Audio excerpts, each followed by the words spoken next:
ከቀኑ 12 ሰዓት ላይ እጅግ በጣም ከባድ የሆነ ትንቢታዊ መልእክት ከእግዚአብሔር ሰምቻለሁ። የሰራዊት ጌታ እግዚአብሔር ለክብሩ ጠቅላይ ሚኒስትሩና አብሮት እየሰሩ ላሉ ባለስልጣናት ከፍተኛ ማስጠንቀቂያ ይሰጣል። ክብሩ ጠቅላይ ሚኒስትሩና አብሮት እየሰሩ ላሉ ባለስልጣናት ሀገርን እንዳትዘርፉ፣ ህዝብን ከህዝብ እንዳታጋጩ፣ እግዚአብሔርን በመፍራት እንድትሰሩ እግዚአብሔር ያዛል። የሰበሰባችሁትን አትበሉም ብሏቸዋል። በሌብነት በሙስና ህዝብን በማስጨነቅ የሰበሰባችሁ ባለስልጣኖች እግዚአብሔር አላስበላችሁም ብሏቸዋል። ጫካ ውስጥ ያላችሁ ሰውን እየገደላችሁ ወደ ስልጣን ለመምጣት የምታስቡ የሰራዊት ጌታ እግዚአብሔር እንዲህ ይላል፣ ስልጣንን ለወደድኩት የምሰጠው እኔ ነኝ ብሏል እግዚአብሔር። ዛሬ ከቀኑ 12 ሰዓት ላይ እጅግ በጣም ከባድ የሆነ ትንቢታዊ መልእክት ከእግዚአብሔር ሰምቻለሁ።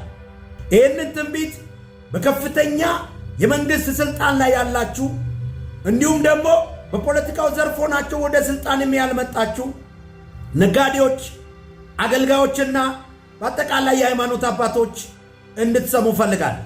የሰራዊት ጌታ እግዚአብሔር ለክብሩ ጠቅላይ ሚኒስትሩና አብሮት እየሰሩ ላሉ ባለስልጣናት ከፍተኛ ማስጠንቀቂያ ይሰጣል።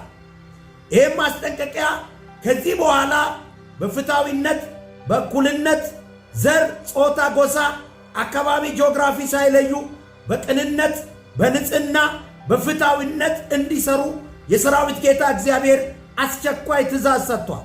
ለእኔ ወገን ይበጃል፣ ለእኔ ብሔር ይበጃል፣ ለእንትና ይበጃል፣ ለእንትና ይበጃል ሳይሉ በእኩልነት ሕግን ተከትለው በቅንነት ሀገሪቱን ከመለወጥ አንጻር ብቻ እንዲሰሩ እግዚአብሔር አምላክ ትእዛዝ ሰጥቷል።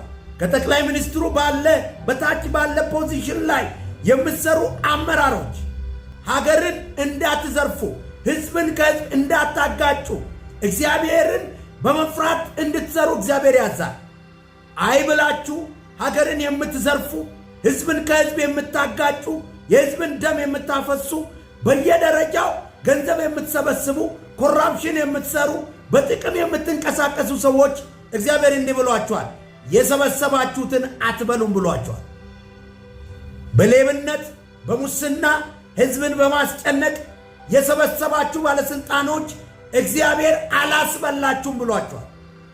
የዕድሜ ባለቤት እግዚአብሔር ነው። የስልጣን ባለቤት እግዚአብሔር ነው። የጊዜ ባለቤት እግዚአብሔር ነው። ይሄ የዕድሜ የስልጣንና የጊዜ ባለቤት የሆነው እግዚአብሔር ለዚች ሀገር መልካም የሚሰሩ ሰዎችን ያስቀጥላል። ክፋትና ተንኮል፣ ሴራ፣ ግድያ የሚፈጽሙትን እግዚአብሔር እነቅላለሁ፣ እንደ አረም እነቅላለሁ ብሎኛል። በፖለቲካ ዘርፍ ሆናችሁ ስልጣን ላይ ያልመጣችሁ፣ ጫካ ውስጥ ያላችሁ ሰውን እየገደላችሁ ወደ ስልጣን ለመምጣት የምታስቡ የሰራዊት ጌታ እግዚአብሔር እንዲህ ይላል፣ የረገጣችሁት ምድር የኔ ነው። ስለዚህ ሰውን በመግደል ወደ ስልጣን አትመጡም። ስልጣንን ለወደድኩት የምሰጠው እኔ ነኝ ብሏል እግዚአብሔር።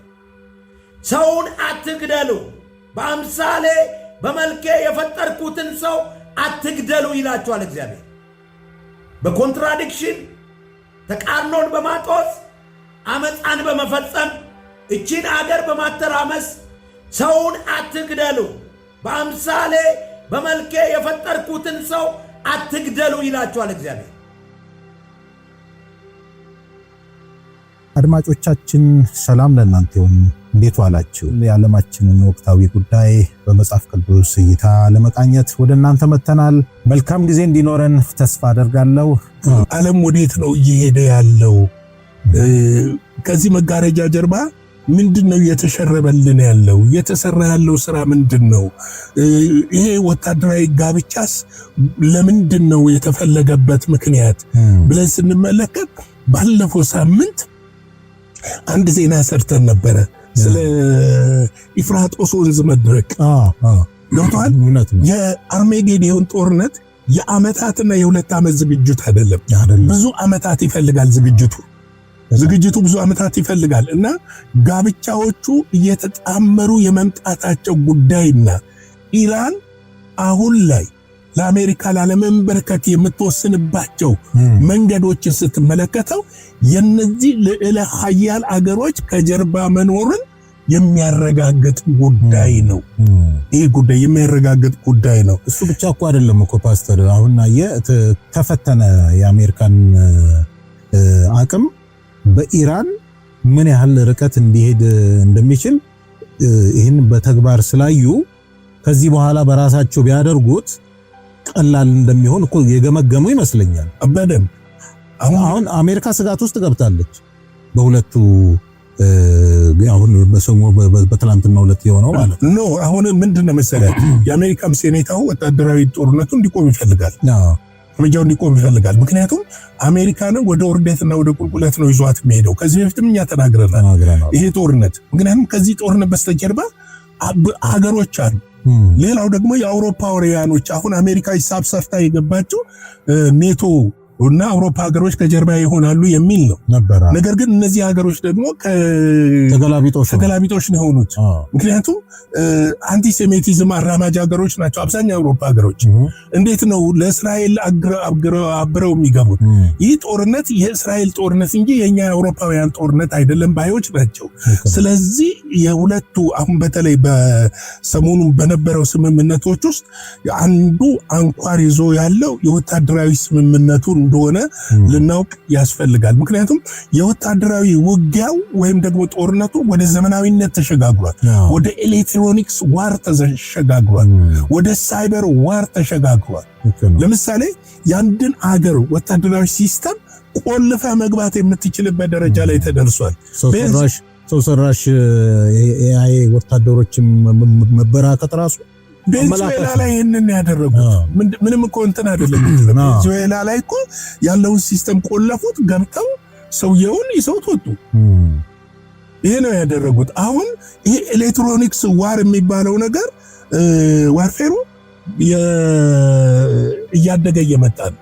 ስለዚህ አንድን ሀገር የኒኩለሩን ሲስተም በለው ምኑንም ሲስተም በለው የመረጃ ሲስተሙን ቆልፈ መግባት የምትችልበት ደረጃ ላይ እየተደረሰ ነው ያለው ወታደራዊ እንቅስቃሴው። አሁን ሽባ በማድረግ ሰው ለሰው ከምትዋጋው እያለፈ እየመጣ ነው። ከእንትንም እያለፈ እየመጣ ነው። ገብቷል። ይሄ በመድፍ በርቀት ምናምን መደባደብ ከታንክ ውጊያ እያለፈ እየመጣ ነው። ሰው አልባ ድሮኖች አሉ፣ ቴክኖሎጂዎች አሉ። ሌላው ደግሞ ሳይበር አታኮች አሉ፣ ኤሌክትሪክ ዋርፌር አለ። አሁን የመጣ እጅግ ሞደርን በሆነ መልኩ ይሄንን ሊዳፈሩት አይችሉም እንጂ ባዮሎጂካል ዌፐንም ራሱ አለ እና ምንድነው ዘርፈ ብዙ። ይሄ ነገር በጣም እንትን ነው። ከስልጣኔ መካከል ቀጥታ ወደ እሳት አቶን አስደንጋጭ ዜና እዚህ ላይ ነው። እነዚህ የቻይና ምድር ወታደራዊ ጠበብት አንዱ ያደረጉት የራሽያ ወታደሮችን ጋር በመተባበር የጋራ የሆነ ወታደራዊ ተቋሞችን የማጠናከርና የማደራጀት በቀጥታም ለሚደረጉ ለማንኛውም ወታደራዊ ውጊያዎች ወይም ቻሌንጆች ለመደጋገፍ የሚያስችላቸውን የቴክኖሎጂ ልውውጥና ወታደራዊ አቅማቸውን የሚያፈረጥሙበት ደረጃ ላይ እየሄዱ ነው ያሉት። እንግዲህ የጌታ ጸጋ፣ ሰላም፣ ምሕረት፣ ቸርነት ከሁላችን ጋር ይሁን። ስለነበረን ጊዜ እግዚአብሔርን እናመሰግናለን። እኔና እናንተ ግን አንድ ነገር እናድርግ፣ እንጸልይ። አጥብቀን እንጸልይ።